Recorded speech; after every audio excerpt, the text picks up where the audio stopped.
Let's just say I stumbled upon something pretty big. Jon Jones has had 23 UFC fights, and across his UFC tenure, his opponents were on average 5.8 years older than him. In fact, he's only faced 5 opponents that are the same age or younger. Now, this information can either add to Jon Jones versus Stipe Miocic, or it can recontextualize the lack of the matchup between Jon Jones and Tom Aspinall. Jon is 36, and Tom Aspinall is 31.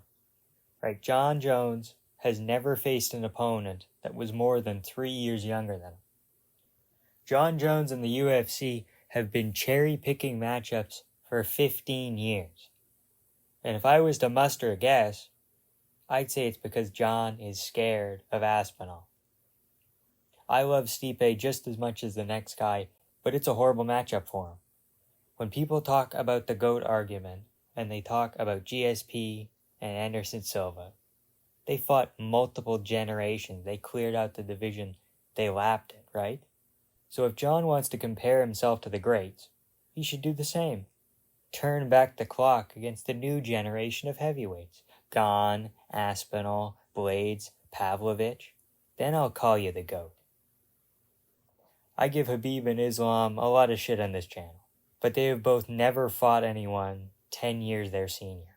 When we talk about Jon Jones and the mythos behind him, there's a lot of talk of his fight IQ and his mentality and his instincts.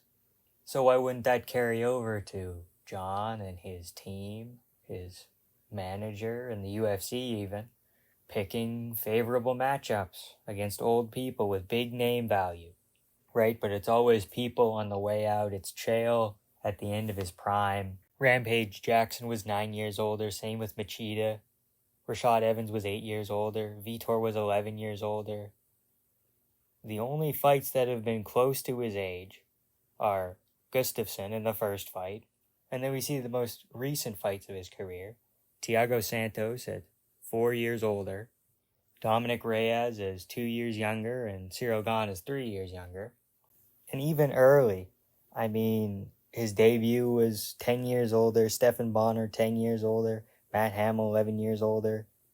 O'Brien was only 3 years older. Whew, crazy in comparison. Vera was 10 years older. Matt Yushenko was 16 years older. Ryan Bader, 4. Shogun Hua, 6. All of these names are considerably older.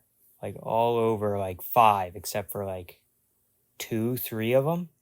So I think, as much as Jon Jones wants to come out and say, I want challenges, I want legacy, I want greatness, he finds it in all the wrong places. He finds it in people that are already halfway out the door. Stipe was almost going to retire after Ngannou if he didn't get the trilogy.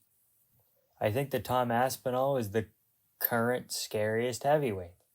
Look at what he did to Pavlovich. That was supposed to be the next Ngannou. He's just knocking everybody out. He knocked out Derek Lewis, but he took a shot on the chin, and then he delivered one back, and he did phenomenal there.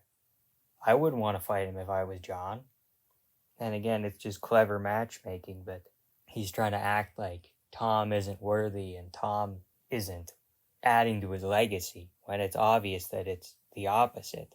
Stipe isn't adding to your legacy.